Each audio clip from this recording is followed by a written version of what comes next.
Okay.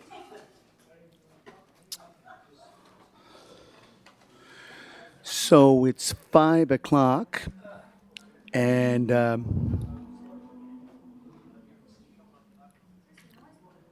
we acknowledge that the land upon which we gather, okay, we acknowledge that the land upon which we gather is traditional unceded territory of the Mi'kmaq First Nations.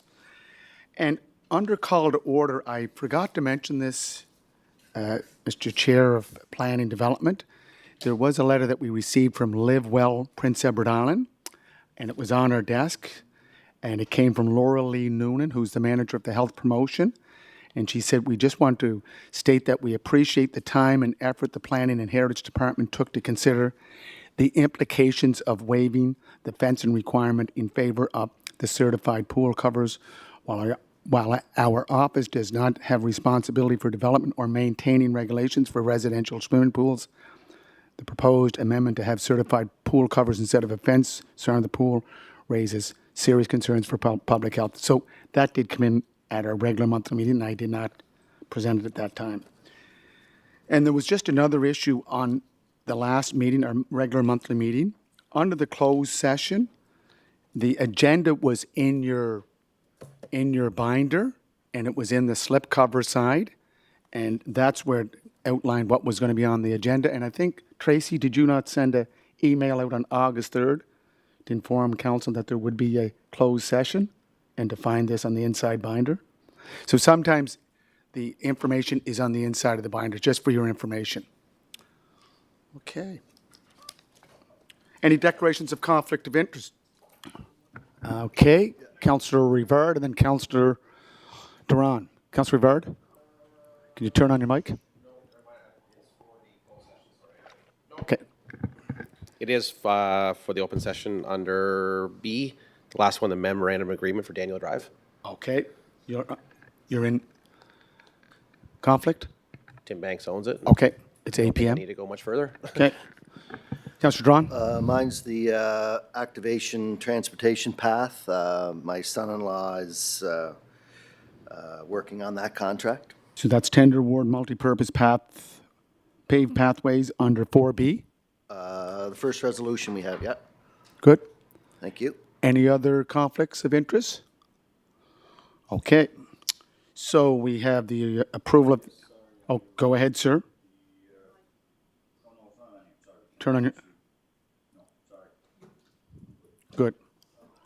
Good. Okay. Approval of agenda? Yes, Councillor Yankov. Could I ask council if we could add something to the agenda? It requires unanimous approval. I can Okay. ask. Okay, No yes. is always an okay answer. Yep. We've just been waiting several months for an update on one of the projects in my ward. I believe it's referred to as the Port House project, and still waiting, and I'm just wondering if there's any update that I can share with my residents.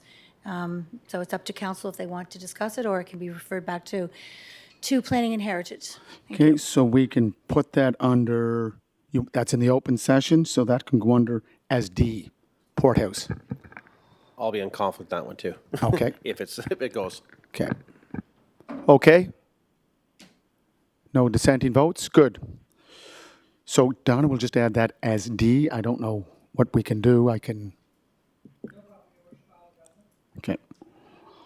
Okay, can we go with second readings? Oh, sorry, go ahead. D? Thank you, Your Worship. B, number 2 there, the permission to install decorative lights on Queen Street. After Public Works gave the go-ahead to come here, staff had some questions, concerns, so if possible, I'd like to have that deferred. I think some of the issues have been worked on, but as the chair, I don't feel real comfortable on voting on it until we have a clarity there. So yeah, if I could get a deferral, which... Is second? I'll second that. Okay. Any problems with it? Okay, so just, Donna, just defer permission 3B. Okay. So just one Thank second, you. Terry. And conflict is for Councillor Rivard. Okay. Okay, 4A, second readings of the zoning and development bylaw, 93, 95. I'll let you go, Donna.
Shall I carry? Be it resolved that the said bylaw be adopted, moved by Councillor MacLeod and seconded by Councillor McKay. Shall I carry? Okay, so that's.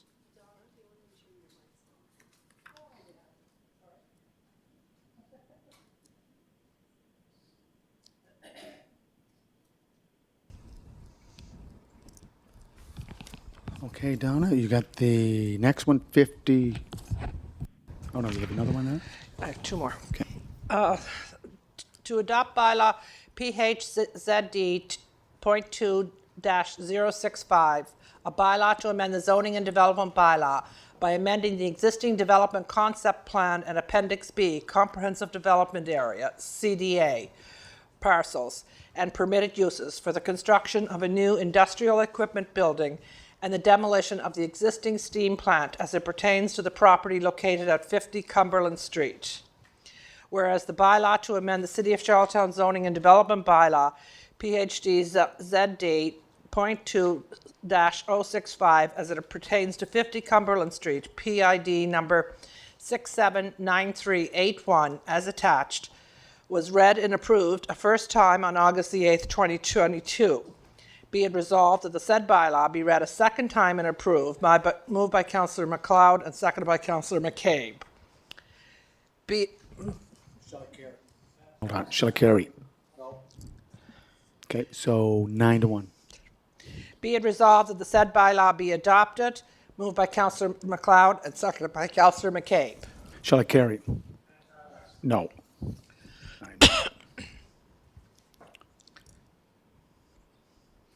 Councillor Twill. Okay. Okay, thank you.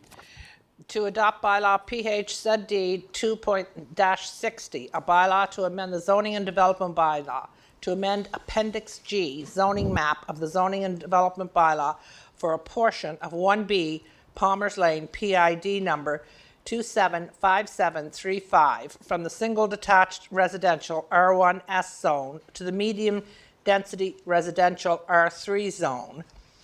Whereas the bylaw to amend the City of Charlottetown zoning and development bylaw, PHZD 2-60, as it pertains to a portion of 1B Palmer's Lane, PID number 275735, as attached, was read and approved a first time on August the 8th, 2022. Be it resolved that the said bylaw be read a second time and approved. Moved by Councillor MacLeod and seconded by Councillor McCabe. Shall I carry? No, 9-1. Okay. Be it resolved that the said bylaw be adopted, moved by Councillor MacLeod and seconded by Councillor McCabe. Shall I pass? Okay.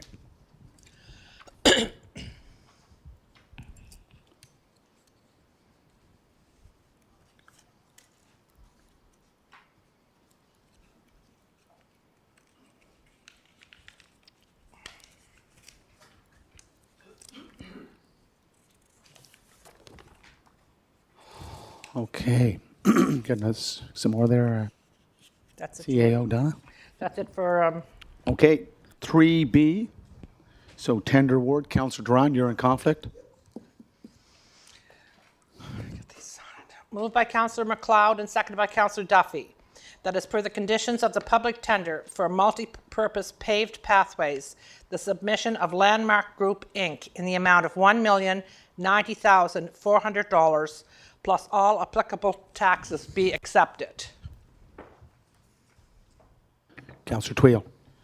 I'll be supporting the resolution, but by the same token, I want to reinforce and advocate on behalf of the residents that commute up and down Towers Road, how imperative and how important it is for that pathway to be installed, hopefully in the not-too-distant future. There's a tremendous amount of traffic on that street, and it's not safe for the pedestrian traffic, walkers, cyclists, and people with mobility issues. So I just want to reinforce that again. Thank you. Councilor McLeod, does this include the extension of the pathway from Brackley Point Road to Mount Everett Road as part of that? No, it doesn't. Not tonight.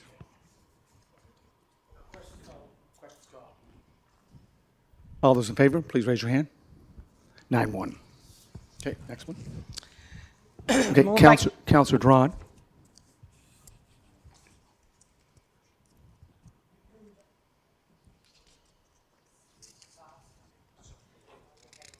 Thank you. No, that was 8-1 the vote on that. Thanks, sir. 8-1. Good point. 9.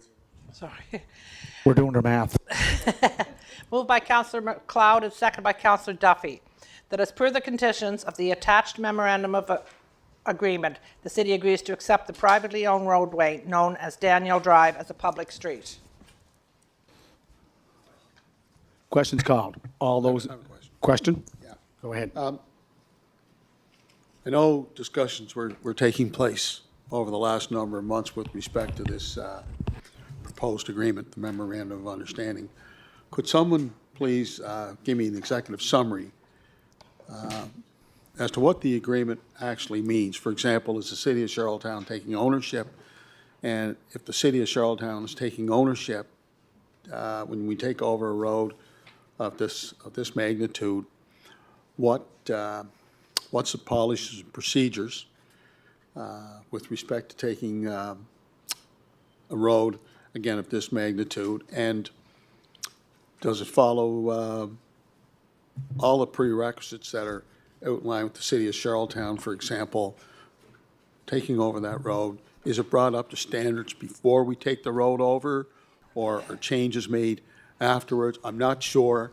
That's why I asked the question. Donna, can I just, do you want to yield, Councilor McLeod? You're, I can yield if Donna wants to. okay, answer the- Donna has background information. But it's Donna? pretty self-explanatory in the. You have to turn on your mic. Turn on your mic. So it is pretty self-explanatory there, Councillor Twill, in the Can you read it? report there. It kind of gives a pretty good synopsis of what we're going. But Donna, you can. Donna, can you read it out then? I don't have, you have the report there, Your Worship, could.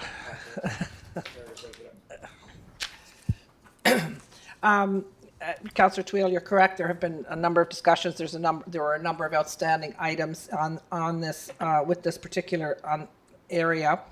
And we are in the process of trying to resolve as many of the issues as we can. One of the most outstanding issues was the issue of the stormwater management. What we have been able to work out with the developer is that the city will take over the 5 existing manholes. The developer will give us an easement over his property, and then when the rest of the property is developed west of Daniel Drive, we will then take over. It will then be incorporated into a full public storm system. With respect to the road was put in at exactly the same time as the road across the street from it on the way down to Kent, and it's of this, and we took over that road, so we'd have to assume that it's fine for that road as well. So does that mean that'll be brought up to standard as well. We've So we been do- out there, we've patched, we've already done the patching and done work on it. When we know, it'll go on the list of being dealt with as all other roads are dealt with within the city. Mr. Councillor Twill. Yep. Questions called. All those in favor, please raise your hand. 9-0.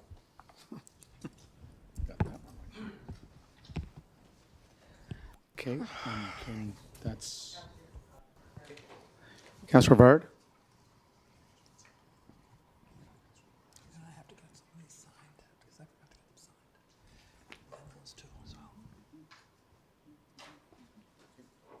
Go ahead, Donna. Move by, This is C, correct? yes. Finance audit and tendering. Moved by Deputy Mayor Cody and seconded by Councillor Rivard.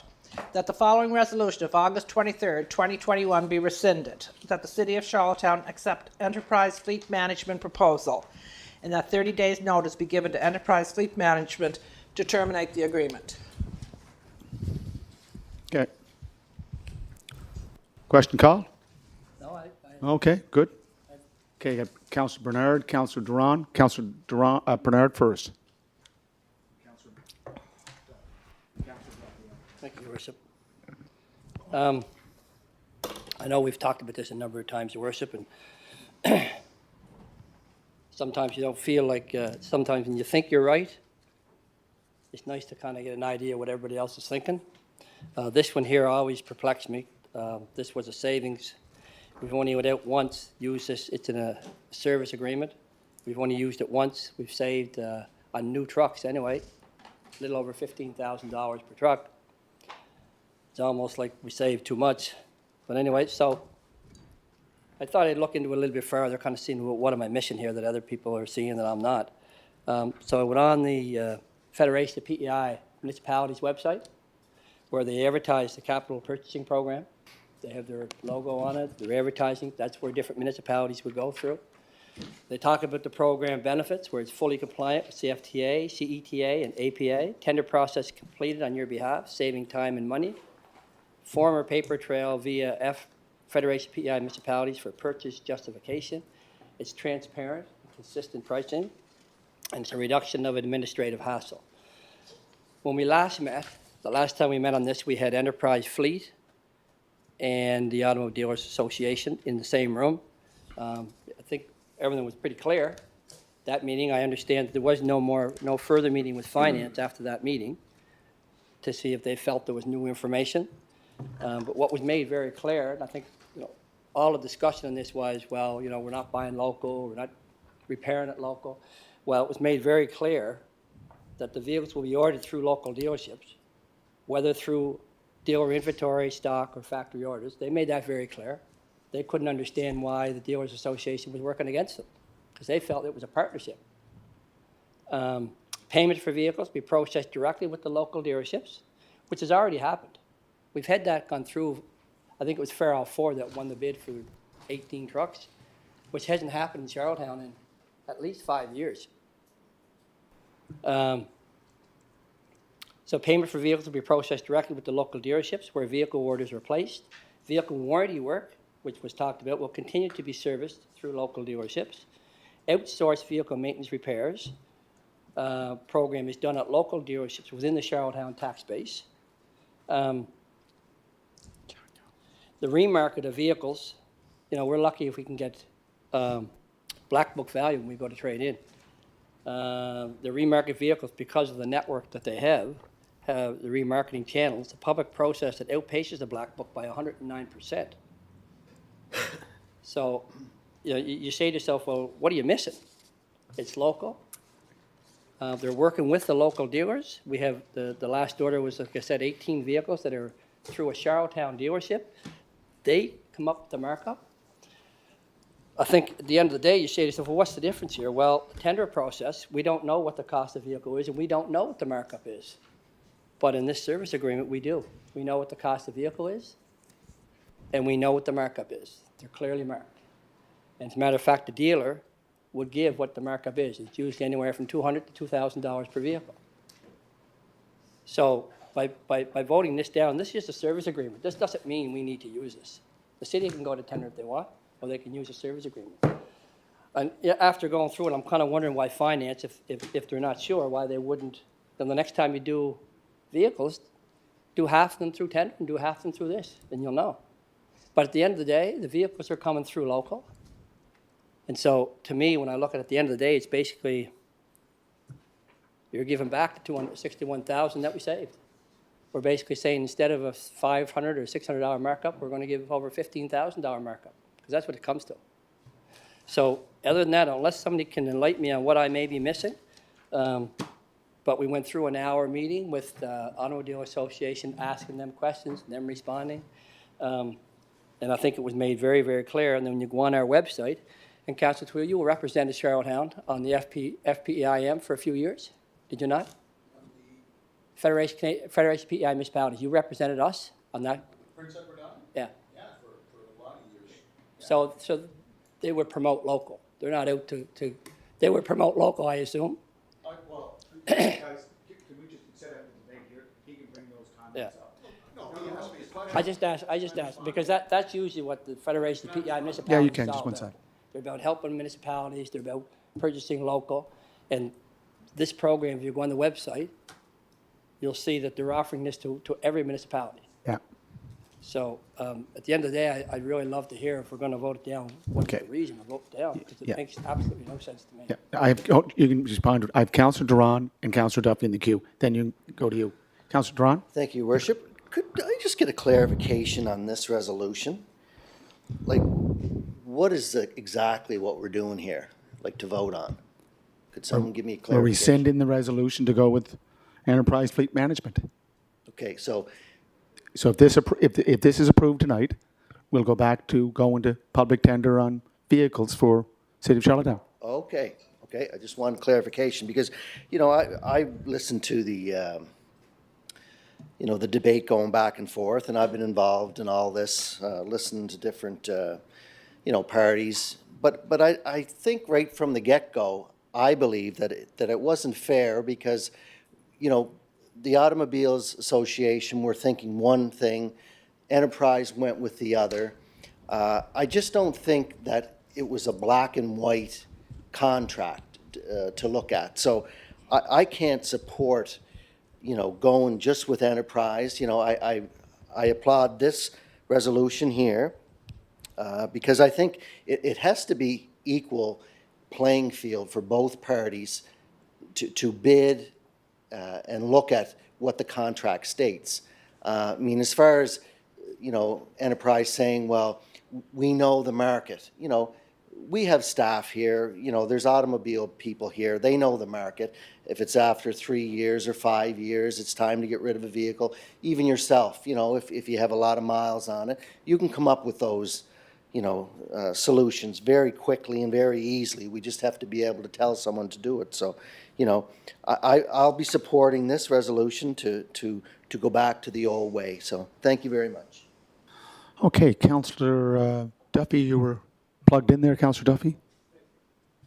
Thank you, Your Worship. I'll be brief. I've got all this paperwork here. First of all, Your Worship, I'd have to say this has been the 16 years on council, this has been the worst decision I've seen in a long time, the way it seems to be going. Like, there's violations of the Municipal Government Act all over the place, right from the very beginning. For example, and I'm not going to bore you to death. We've gone through this before and we know what the outcome is. But way back in the start, on December the 6th. If you just put, yeah, thank you. That way we can hear you. Way back on December the 6th of 2018, when we were sworn in as a new council. And the oath we took at the time, and I know people are going to say, yeah, oh, it's just a corny old oath, it doesn't mean anything. Well, you put your hand in the Bible in front of a court judge and swear on the Bible. It means a little bit more to me than that statement. And it basically said, I shall diligently, faithfully, and impartially, and to the best of my ability, perform the duties of office imposed by the Municipal Government Act and all other acts, regulations, and bylaws applicable to the municipality of the City of Charlottetown for so long as I shall hold office. So one would think that when you're making a decision, you would refer to the Municipal Government Act in order to come forward with your vote or whatever. But that's not what happens here. It just, it jumps over, it ignores the act altogether, and that's why we find ourselves in these messes all the time. We're always going in reverse rather than forward. We're redoing all the time because we didn't do it right the first time. As we go through the act, we see we have other programs like the Code of Conduct and the Procedure Bylaw that all provide us with direction and guidance as we go through our experience on City Council here. And the one that you really land on and is authorized from the act down into the regulations or the bylaw, and it's the bylaw of the Council, the Code of Conduct, the Council's Code of Conduct. And it at section 819 of the Council Code says members of council have a responsibility to make informed decisions in accordance with the act and be prepared in council meetings to bring forth the reasoning and rationale of their vote. We've tried that with planning and people rebelled and revolted. Unfortunately, it's a part of the procedure. You have to have a reason or a rationale. And to that end, I have documentation that I tabled at one time, and I'd like to give it to Mrs. Waddell for members to have, not to use tonight, but just to read forward. It's basically for the Supreme Court of Canada saying that exactly that. And I'll read one small section 41 of that particular document states, the direction from the Supreme Court of Canada is clear. A municipality must carefully evaluate an application, that would be, in this case, would be Enterprise, give reasons when refusing the application, and municipal councillors must always explain and be prepared to defend their decisions. I mean, that's pretty clear. But people in this room seem to balk at that, but I will leave that, and that comes right from via IRAC from the Supreme Court of Canada. There's also one little sticky little deal that everybody seems to be dodging, and that is we have a 16-year-old policy statement in the form of a policy, of course, and that policy statement says the City of Charlottetown recognizes that the taxpayers of this city expect and have the right to receive a high level of service at the lowest possible cost. And I'm talking here about $206,000. That's what we saved in this first round with Enterprise. I heard Councillor Durang say a level playing field. Well, I'd rather have a level playing field, a little tilted my way, like $216,000 really. Nobody has come forward and said from the Automobile Association, we'll give you $217,000. Nobody said that. So we can consider that's gone by the wayside. So it just, one very final point is, and a very important point, our senior staff was really excited, especially in the areas of Parks and Recreation, Public Works, and Water and Sewer, because the three individuals said, we finally have someone that we can get the optimum use of our vehicles out of without running them into the ground and sending them to the junk heap at the end. So they were gung-ho, and they were glad that the Public Works folks that did a great job on it had come forward with this proposal. And it appears it's going to be dashed on the rocks, and that's not good at all.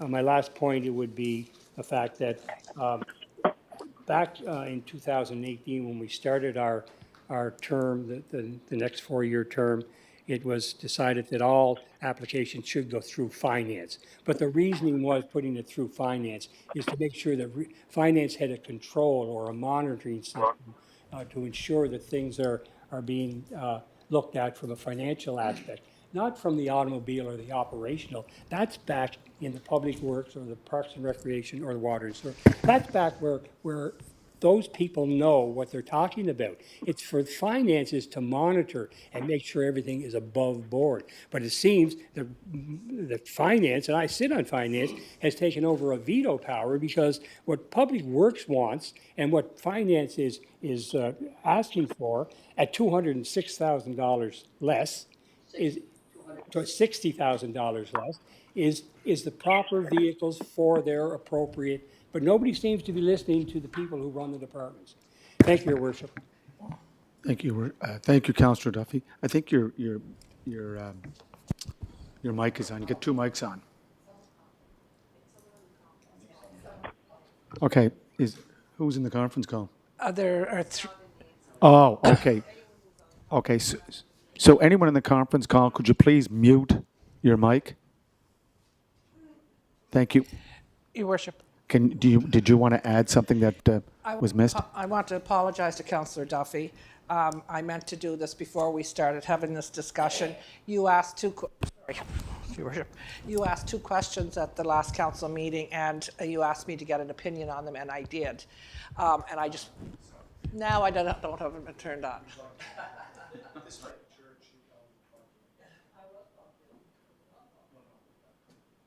Anyways, Your Worship, so I apologize, Councillor Duffy, for not doing this in advance of the discussion. Your two questions, I believe, was the Finance Committee the appropriate committee to make the recommendation to council on this matter? If not, what was or is the appropriate committee? The city solicitor reported back that the report, according to the procedural bylaw, it has to be accepted by the appropriate standing committee. In this instance, both Finance and Public Works could be considered appropriate.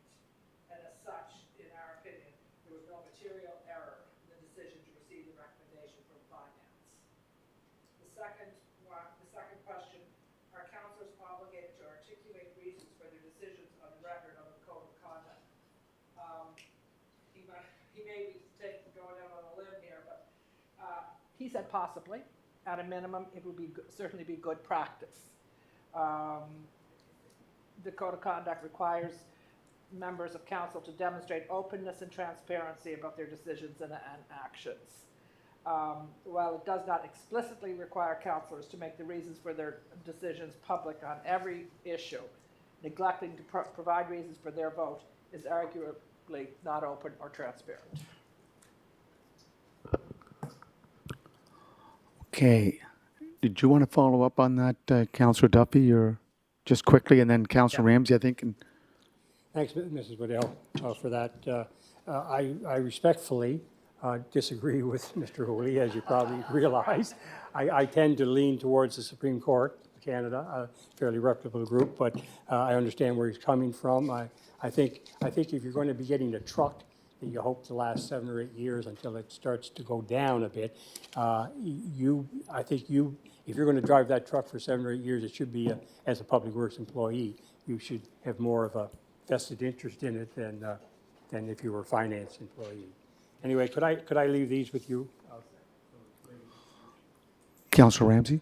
Just let him, and then Councillor Yankoff, did you, and also, Councillor, but he's not, his name's not up here. Okay. Councillor Ramsey. Do you want to go ahead? No, Councillor Ramsey, he'll follow. No, I just have a few comments. One was I finally got an answer, sorry, I finally got an answer from the Automobile Association that I asked 3 or 4 meetings, how come there's only certain people bidding on these, probably 1 or 2 auto dealers, and most of them went to Summerside, and they said because they're being charged $100 a day. Every day they're late getting the vehicles in. But we were not charging Enterprise that $100 a day penalty fee. So that sort of pushed me back a bit. And then the other one was, there was a question asked, after 10 years, is 1.2 million or 1.5 million around that area that's going to be saved to the city? But the head honcho for Enterprise, I can't remember his name, I apologize, but he said something about, no, I cannot guarantee you that. Now, we saved $260,000 on our first supply, but then again, when our whole thing was looked at for 10-year program, this is what we're looking at, 1.2 million, and he said, no, I cannot guarantee you that. So then I'm saying, well, like, first of all, we're not fining Enterprise for being late with their vehicles, but we're fining, like, the local dealerships. And now all of a sudden, with the papers we received from all our managers, which is fantastic the way they broke it down, is that they cannot guarantee that. So that has me up in the air right about now. Thank you. That's my only comments. Okay. Kevin's voice is still going there. There's something going on here, guys. Yeah, I keep, whoever is online with us, could you please mute your mic because we're picking up all the feedback. Okay, Councillor Rivard, Councillor Yankoff. Thank you, Your Worship. Again, you're right. This has been debated back and forth for a long period of time. One of my biggest questions that I had during the time was, we talked about the savings, and again, we're doing tonight about the $260,000 per year. But the one thing that we're not taking into consideration is the fact that if the city had its own policy in place for a replacement term for vehicles, be it every 2 years, versus the 8 years we're doing now, and we talked about this during the meeting, the savings would be there as well. We don't know what they are, but again, I'm not saying that what Enterprise is offering is not good. What my argument was at the time, and still is that we can do a lot of the same things in-house. We don't need an outside company doing it. It's no secret that if you can replace the vehicles every 2 years, be it Enterprise, be it our fleet management team here, be it whatever, that we can still get to similar numbers. So when we talk about the $260,000 savings, it sounds really good, but if we were doing the same thing policy-wise every 2 years, we would probably see the same changes, or close to. We don't know because we haven't done it. But when we talked about it, they just said that there's components, I believe Enterprise even said themselves, there's components of what we do that you guys can do. So again, we're not comparing apples and oranges. The Automobile Association had a huge problem with this, and I think I think we need to listen. These are local dealerships, and yeah. So really, my argument's really more about the savings. I just don't think the savings are. Okay, let me rephrase that. I think the savings are there. I just don't think they're only Enterprise savings. I think they can be savings to the city just through better policy, better replacement, vehicle replacement, things of that nature. So that's what I was arguing and saying, that we don't need a company, outside company, doing that to save the same amount of money. Thank you. Thank you, Councillor Rivard. Councillor Yankoff. Thank you, Your Worship. Just to build on Councillor Rivard's comment, I wasn't present at the August 23rd, 2021 meeting, and I had, I think I made it quite clear that I had reservations from this from the get-go. So I will be supporting Finance Committee's recommendation and resolution to rescind the 23rd, 2021 resolution. So thank you. Thank you, Councillor Yankoff. Okay, I believe I have Councillor Duffy, and then Deputy, are you in queue? Anyone else? And then Councillor Bernard. Okay, so just Councillor Duffy, Deputy, Councillor Bernard, and Councillor McLeod. Good? Thank you. Thank you, Your Worship. Just in response to Councillor Rivard's comments, point well taken, but I would rely back on our three managers of those three departments that I talked about before, Parks and Recreation, Public Works, and water, the utility. Pretty bright individuals that have those departments, advanced degrees. They've been experienced with these trucks and cars and vehicles. I think they would have studied it to death. All three were very solid in regard to accepting fleet management, or the fleet management of Enterprise. So we all know who they are, we all know how bright they are, and we know how conscientious they are. They wouldn't be solidly on board if they weren't sure with their stats. Thank you, Your Worship. Thank you, Councillor Duffy. Deputy? Thank you, Your Worship. I'll be brief too, because we've talked about this, but I do want to just piggyback on Councillor Rivard, Councillor Durong, and Councillor Ramsey. They brought up some good points. And I've said all along, after we've got the information here, that I think the words I used were, we can control our own destiny. All we have to do as a group in this room is to put a policy or bylaw in place where we're going to trade the trucks every 2 years or every 40,000 kilometers. And again, to Councillor Rivard's point, we'll realize the savings in-house without having to use Enterprise. That was one of my number one concerns. The other concern that I had that Councillor Ramsey brought up was, it's a little disheartening to find out that there's no penalty clause in this contract with Fleet Enterprise when we'd penalize the local dealerships, and then you wonder why they don't want to bid. The last deal that went through Enterprise, to my understanding, when we had the media conference here, trucks aren't even being built yet. We've ordered them. I think we ordered them before Christmas. They're not even built yet, let alone when we're going to see them. So for me, like I say, I think our CAO indicated that the process has now been followed. I think, like I say, as a group in here, we can control our own destiny, and I think that we don't need to have Fleet Enterprise doing this work for us. We're quite capable, as Councillor Duffy said, we have intelligent individuals running these various departments, and with our guidance, they can implement the strategy that we want. Thank you, Your Worship. Thank you, Deputy. Councillor Bernard and then Councillor McLeod. Just turn on your mic.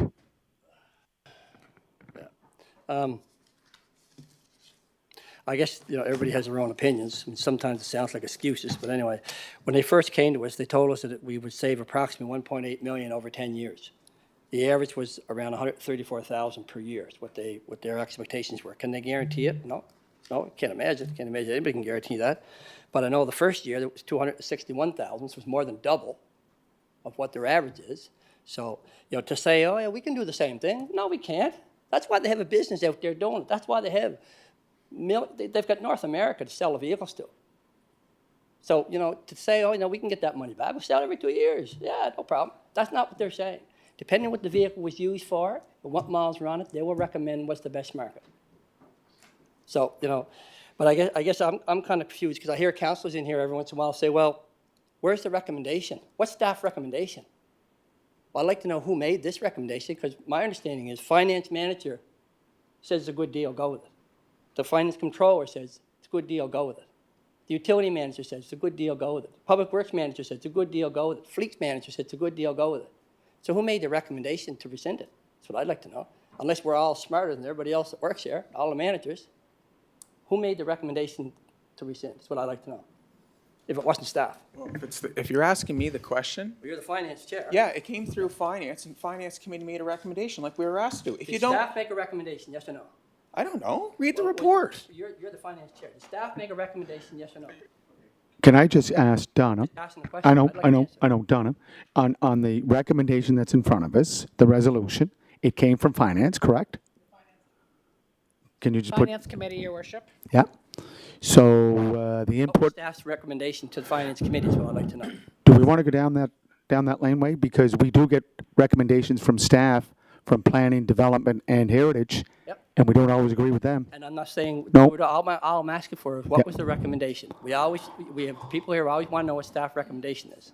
Well, I think, Donna, if you want to, It's right in your report. The staff recommendation was to enter into the fleet management contract with Enterprise Fleet Management. That was, okay. And did the committee agree with it, Donna? no, the committee didn't. The Okay. committee chose to Rescinded. rescind it. Okay. So they disagree with management on that particular issue. Okay, Councilor McLeod. Okay. Thank you very much. Terry had kind of mentioned Council Bernard had mentioned a couple of things there that I was going to say, but I don't think it would matter whether staff does it or not as far as doing some of the leasing and because here we have staff coming here today making recommendations and we're not following them. So, but I guess what's the problem with not rescinding this and allowing us to go the other way? Let's see what's best for the taxpayers of Prince Edward Island and Charlottetown. Let's just see who's got, of course, we're not going to have a $100 penalty right now during COVID. Who would, right? So, I mean, if we were to go to the bid system and let the dealerships, because they're going to run into the same problem Enterprise did, they're not going to have the vehicles around. So it's going to take a while to get them. But why not? This is just a service agreement. This isn't like, we don't have to use it if we don't want to. So why not just, that's the next set of cars we buy or trucks. Let's go out, do it the old way, and just let cards fall where they may. To me, I think that's the best deal for everybody. Okay. And of course have no procedure in there where they're fined for keeping it being late. I hate to see us turn something down that might be at the end of the day a good deal for the taxpayers. Thank you. Donna, just to clarify, the agreement and the vehicles we're waiting for they will not be rescinded. They will be part of this. They will continue to come whenever they come, right? Okay. Correct, Your Worship. And just correct me if I'm wrong. I think one of the dealers did get fined, and then our former CAO worked out something where they didn't apply the fine, but they had to purchase the vehicle at an extra $5,000, and that was during COVID. So the late fees were applied during COVID.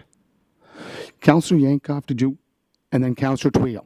You've clarified that. That was my point. Is that your point? Too, that it was during COVID. Yeah. that happened. Councillor Tweel, do you want to make a point? And do you want to respond?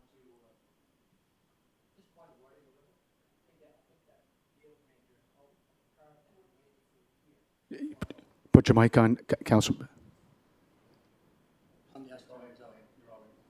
My understanding is that, yes, the deal was finally made when COVID started, but they were waiting for the vehicle for a year before that. That was before COVID. So it was ordered before COVID. And it was a police vehicle, and they were waiting for over a year for it. And that's the only one that I know of that there was any kind of a penalty. So, Councillor Tweel, can you respond to the question he asked about FPEIM, and then Councillor Drawn, you're coming in after? Did you want to respond to his, you were a member of FPEIM? Want to respond, but I also want to speak to the, Yeah, you can do that too. Go ahead. well, yes, I was a member of the Prince Edward Island Federation of Municipalities, probably about 20 years. There's never, oh, sorry.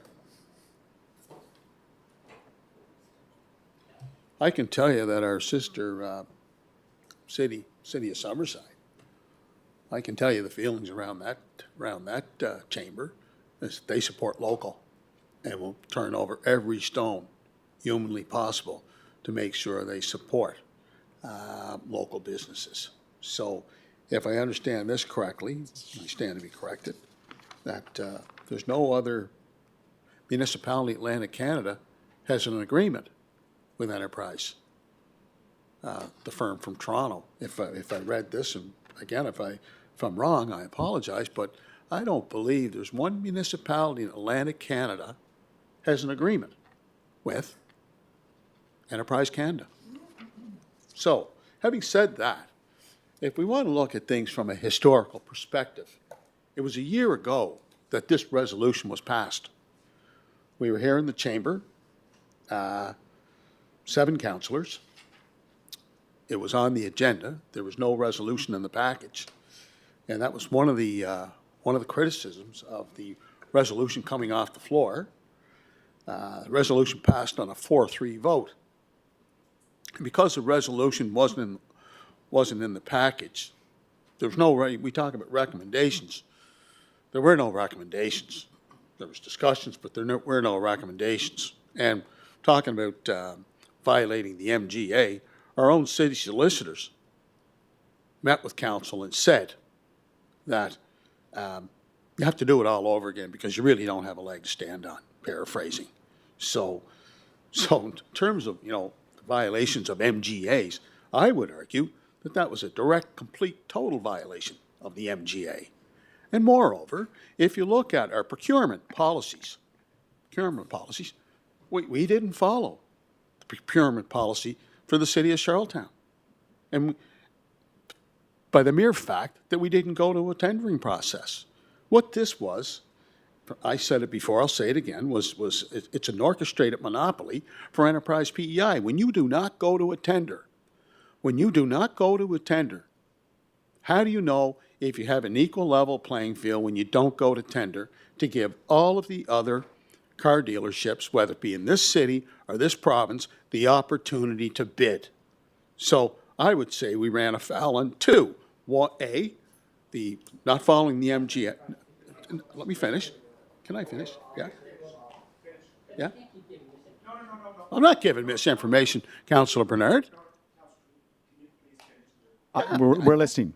Okay, so I would argue we didn't follow the MGA, and to my mind, the solicitors confirmed that when they said, start the process over again, right? And the process was started over again. Because and they then didn't make a recommendation.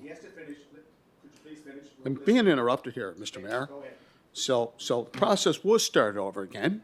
Eventually, it went to the Finance Committee, which has the mandate, and the Finance Committee decided to recommend to discontinue this particular arrangement. And so we ran afoul on two fronts. One is the MGA was not followed because we didn't follow proper procedure. And secondly, the procurement policy that the city of Charlottetown has, we didn't go to the open tender. So how do you say to all those car dealerships that are paying, if you add them up, paying close to $900,000 in taxes on an annual basis, and we don't even give them an opportunity to compete? That's not an equal level playing field. How do we really know? If you look at the terms and conditions that are outlined for Enterprise PEI, if we had the same terms and conditions outlined for the rest of the car dealerships, we might be pleasantly surprised. But we won't know because until we go to the open tendering process. So those are two issues, Your Worship. And, it's very disheartening. I mean, we're all trying to do the best we can, but how can you really do the best you can when you don't get through the proper procedures and policies? How can you do that? I don't think you can. So, Just 1 second. Councillor Duan, Councillor Duan, and Councillor Well, thank you again, Your Worship. I just, we're having a great debate, and I appreciate it. This is my second time, and I know we get two kicks at the cat, and then we'll deal with it. But thank you for bringing things forward, Councillor Tweel, Rivard, Yankoff, Councillor Ramsey. They bring all these things to the table, and then Deputy Mayor Cody, they have the foresight to look at it. This contract was not equal to all players.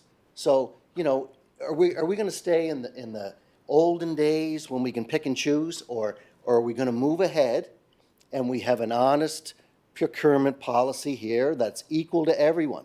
And that's why we're here when you look at Councillor Duffy's, when you got sworn in. That's why you fight for an equal opportunity for everybody. You cannot give a better deal to someone else than the next person. So if it's fair to everybody and everybody gets the same opportunity and they lose, then so be it. But you cannot pick and choose and sway or lean a little bit this way. You have to have the contract in black and white. You have to have all the people bidding on it, and then you award the contract as per the rules. I mean, if you know the rules and play within them, then everything should work out. And we say we're getting so much savings, like Councillor Tweel, we don't know what we could have got. So, this is my second time speaking to this issue, and I thank you, and I thank the councillors bringing this information up. Thank you. Sure. Okay, we have Councillor Bernard and then Councillor Duffy, correct? yeah. Just 1 second. Councillor Tweed, point of order? Well, he's on his second time. Okay. Councillor Duffy is on his third time. Debate's done. Questions called? Your Worship, if there's misinformation, it should be Yeah. corrected. Well, I mean, we were given the Getting a fair chance. I mean, Enterprise yeah, Fleet, I know. the idea. Point of order. No, point of order was given. Okay. Okay. Question called? Question called? No. What's that? Yeah, Councillor McCabe. And could you, yes, thank you. Thank you, because it is my first point. This has been discussed since August 23rd, 2021. We've heard from fleet management. We've heard from the local automobiles association. We've heard two sides within this chamber. I think it is time to take a vote. Question called? Question called. Okay, Donna, do you have the resolution? It's that the City of Charlottetown accept Enterprise Fleet Management proposal, but that's to rescind it, correct? Okay. All those in favor, please raise your hand. Okay, I have Deputy Mayor Cody. Okay, just 1 second. I'm doing this. Councillor McCabe, Councillor Ramsey, Councillor Duran, Councillor Rivard, Councillor Yankoff, Councillor Tweel. All those against, please put up your hand. Those against, Councillors Bernard, Duffy, and McLeod, 7-3. Okay, Donna, do you have a, do we have to go into, oh, sorry, you have some background information for Porthouse that was asked, correct? And Yes, Your Worship. Counselor Rivard has to leave the room. Just let him leave the room first. Councillor Yankoff, I've been, as I mentioned to Councillor Tweel earlier in the meeting, I've been in discussions with the developer. We kind of have taken things one step at a time. We've dealt with the Daniel Drive. We're hopefully be dealing with Sherwood Holdings at the next meeting. And I'm looking for a meeting with the developer next week to discuss the Port House, to see how we could manage that one. Any follow-up, Counselor Yankoff? Is that, I know you're looking for answers. We all are, but Do we have a, you're timeline? busy, Donna, but is there a timeline? I had a call from him this morning, and I returned his call, but we missed each other, so I'm hoping to have a meeting with him either later this week or the first of next week. Thank you very much. And we will follow up, Counselor McLeod, at planning on this issue too. Yeah, I know that Counselor McLeod is. Okay, we are going into a closed session, so I need a resolution. Counselor Tweel, Your worship, just wait, we get Counselor Rivard. I know that.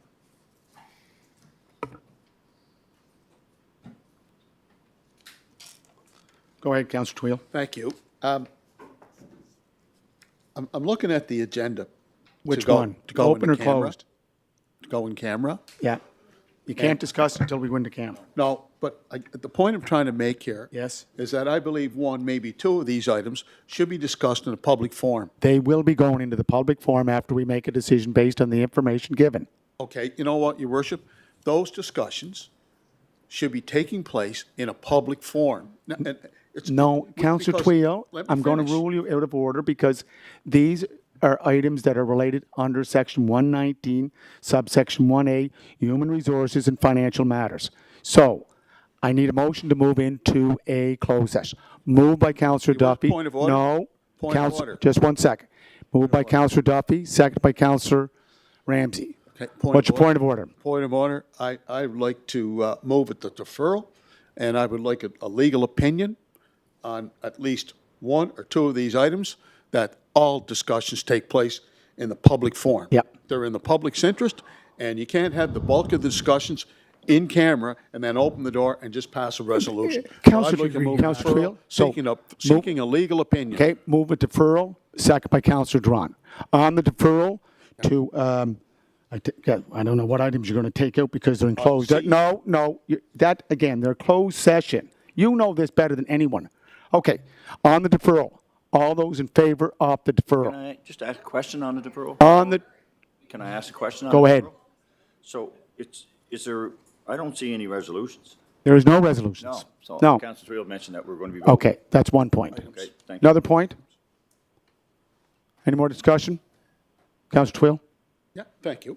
Talked about resolutions? I didn't see the resolution. No, I know, but I mean, we're going to have a discussion on some of these items. The majority of the discussions are going to take place in camera. Yeah. And then the doors are going to open. Yeah. And then we're going to pass resolutions. Yeah, and there'll be so discussion. just admit And there'll be that. discussion. So Yeah. I really believe, Yeah. Yep. in, we hear about openness, transparency, and accountability, that these discussions should take place in an open forum. We are very open, transparent. That live stream up there is streaming everything that we do in this council chamber and everything we do in our committees.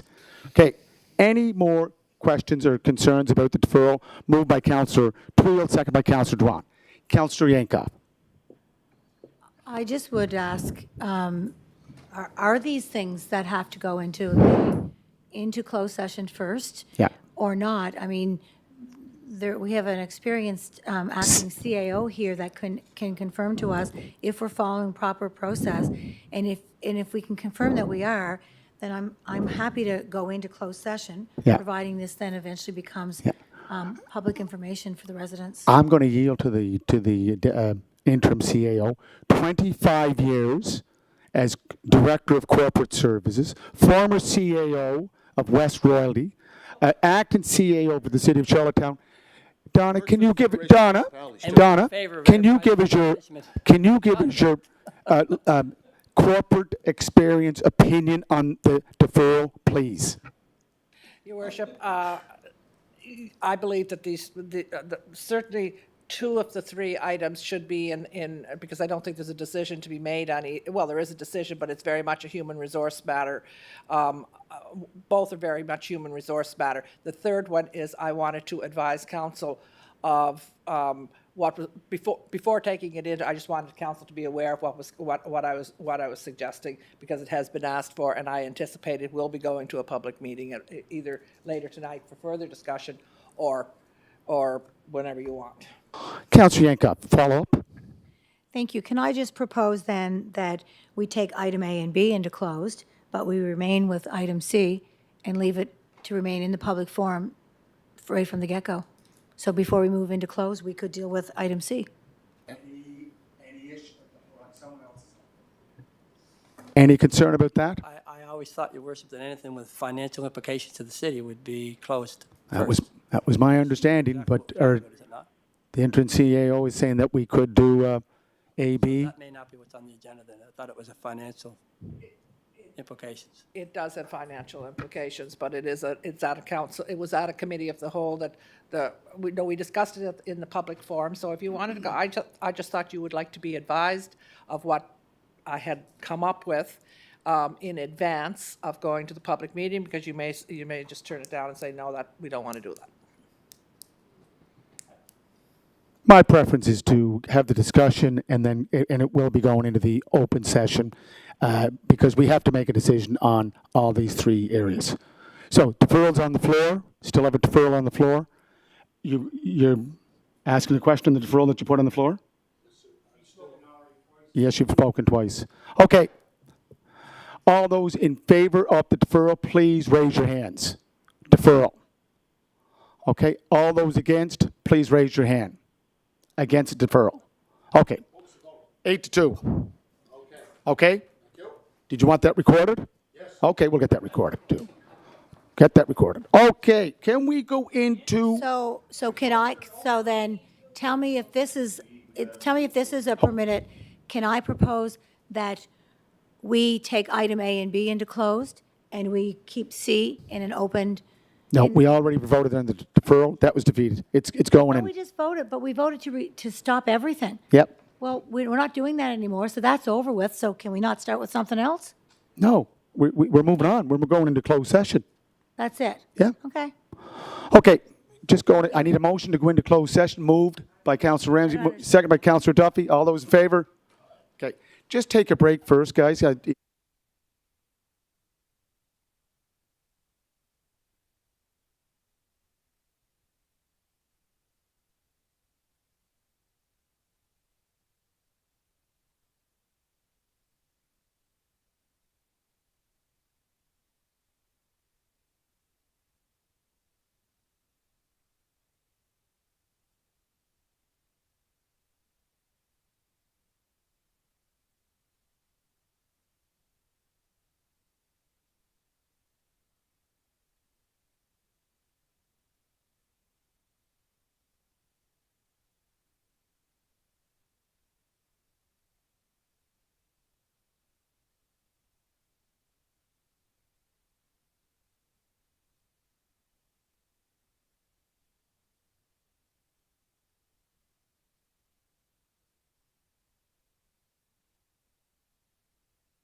Yeah.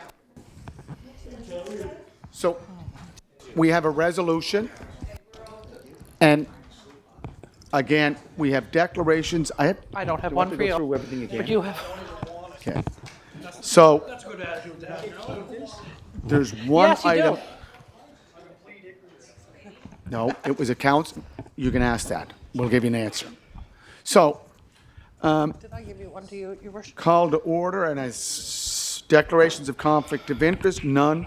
On the agenda, we have one item, and our CAO will give a brief overview of the financial review proposal and resolution consideration.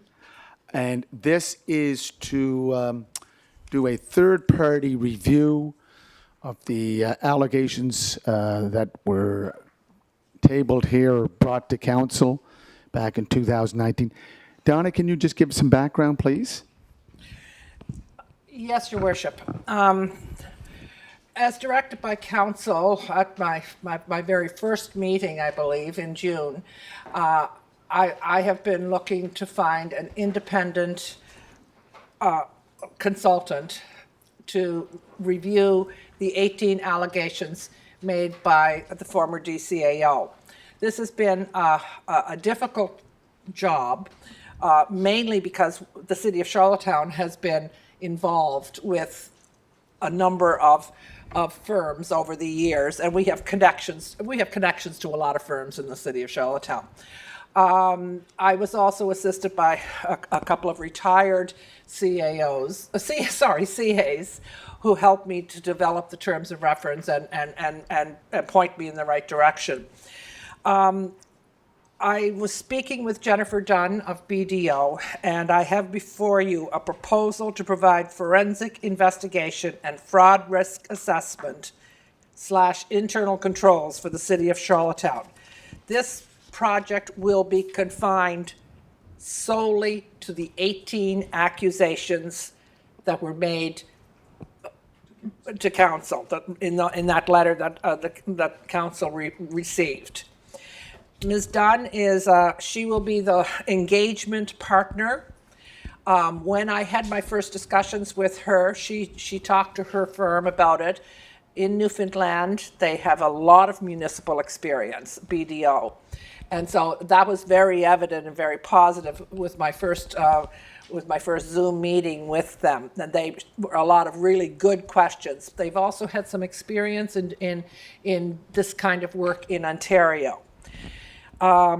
So that Ms. Dunn will be the engagement partner, but she will have a team from Atlantic Canada and also some people from Ontario as well who've been involved in something like this before. And you can see there's a background there. I guess I would point to the scope of work on page 2 of 4 is probably the most important part of the project. And their fee structure is there. I'd be open to any questions that members of council might have. Okay, Councillor Tweel is the first, and Councillor Yankoff, are you, Councillor Yankoff. Okay, Councillor Tweel? In terms of the respective standing committee, maybe you can help me, CAO Donna. Does this go through finance? Does this go through human resources? Your Worship, you will recall at that June meeting, you determined that the governance review would go through the HR committee, but that this financial review would stay at the council level, and Councillor Tweel, it's not proposed to go to any standing committee. It will stay at the council level. And I said to you then, I will report to you as I've been Okay. questioned and I have reported to you. Okay, thank you. I am pleased to see, one of the things that I've stated from the outset is going to be a forensic investigation. So I'm glad that discipline has been, is going to be involved with, as we pointed out, the 18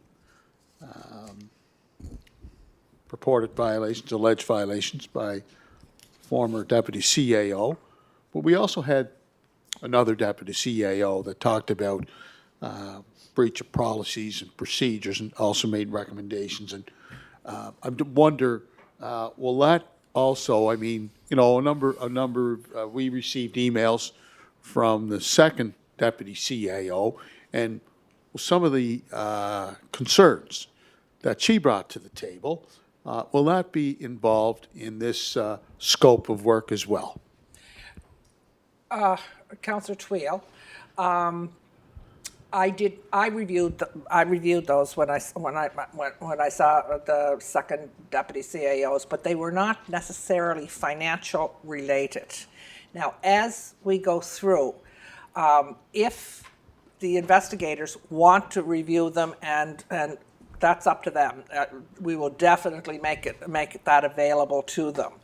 And if they think that there should be something that they should investigate there that's within the scope of work, but we've been primarily on the 18 accusations that were made because they are financial, whereas the others were they were more procedural bylaw, governance related, that type of thing. All right, this scope of work that's proposed in this proposal, the council's going to vote on.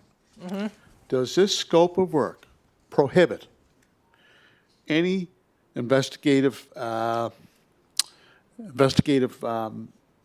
issues or questions that should be evaluated by these group of professionals, this independent, outside group of professionals? Does this scope of work prohibit them from further investigating anything else in the city's corporation with respect to financial implications that should be examined and should be looked at?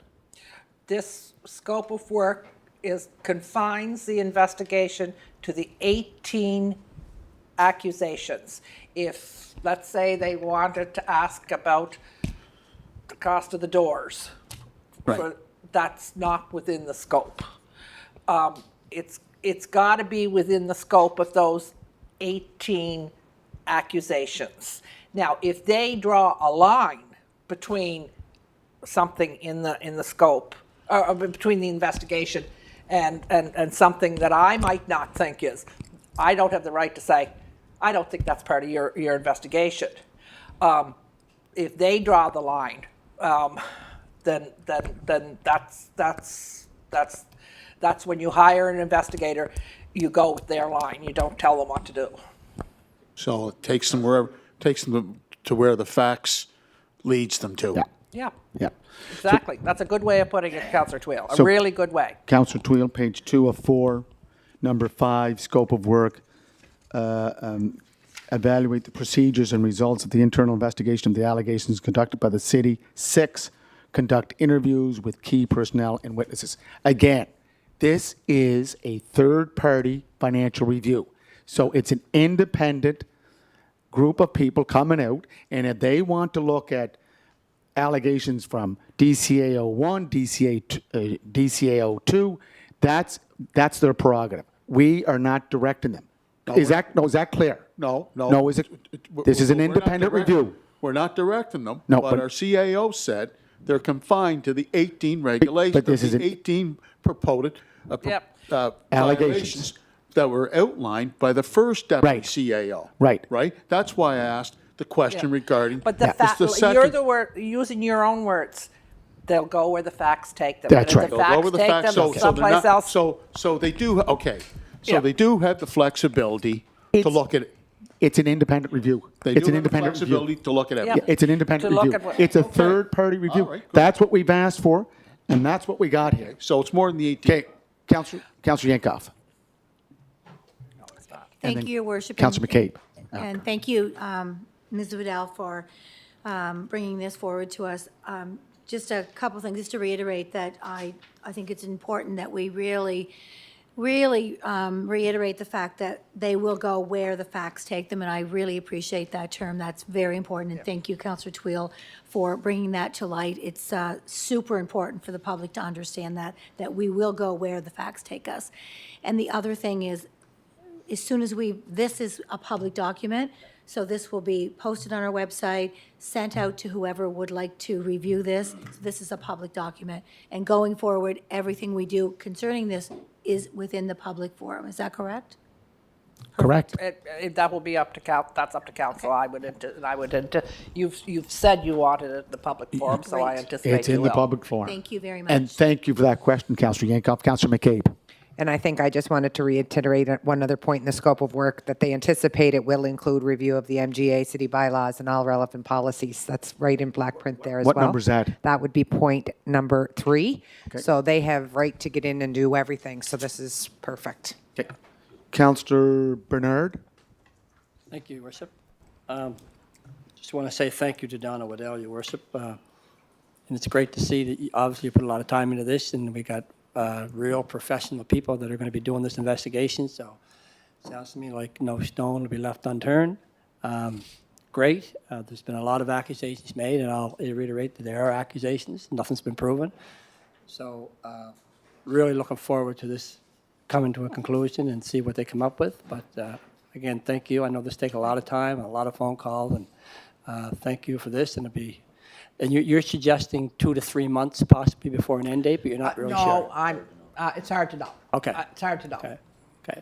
Again, no, thanks a lot. It's from what we see here. Like I say, there shouldn't be any complaints. It's all outside. It's 3 people. They're very professional, and so we look forward to seeing the report. So, thank you. Okay. Question? Questions? Councillor Twill, now, just remember, you've already spoken twice, but what's the point? Point of order? So, Donna, is this forum open so that anyone that works for the city of Charlottetown or were former employees with the city of Charlottetown have the opportunity to be engaged in the process and be able to speak to the authors of this investigation? Donna, can I just answer that? Councillor Twill, this is an independent review. It's a third-party reviewer. They are going to follow the evidence. Like, that's, you asked for Yeah, it. I know This I is asked what that, we have but here. I mean, will It could. well, We don't know. That's up to them. that's up to them. We're So, not- okay, so it's okay. I don't But wanna just put wanna guideposts understand it. up. Your worship, with all due respect, sir, I just Yeah. want to understand it. We had a brief discussion in camera. Yeah. We're dealing with this. Yeah. This process is Independent. very important. It's very important. Like I said, I wanted 24 hours to think about it. I'm trying to understand it to the best of my ability. So that's what happens when you get into discussions like this. Other questions arise. That's only natural. Yeah, indeed, Councillor Twill. But I'm not going to tell them to talk to no. you. No, no. Or you shouldn't be telling them to talk to me. It's let them do their work. Okay. And as Councillor Yankoff said, this will become a public document. And I'm sure there will be lots of questions from the media, from the general public, on social media. So it's going to be a public document. There are 15 areas of the scope of work. Like, I think it's a great base to start from, because we've been asking, right, correct, Councillor Drawn? And now we're at the door. Let's open it. So, question called? Hold on. Donna has to read Oh, yeah. read that, please. Let's get this out there so we can. Oh, you have a copy. Moved by Councillor Okay. Bernard and seconded by Councillor Duffy, that the mayor and CAO be authorized to execute the attached proposal from BDO Canada LLP to provide forensic investigation and fraud risk assessment, internal control assessment for the city of Charlottetown. All those in favor, raise your hand. 10-0. Okay, carried. And motion to adjourn. Thank you very much. Have a great evening. Members of council, I have a, Yes, you yeah. too. yeah, and I'll get Mike. Because one walked in.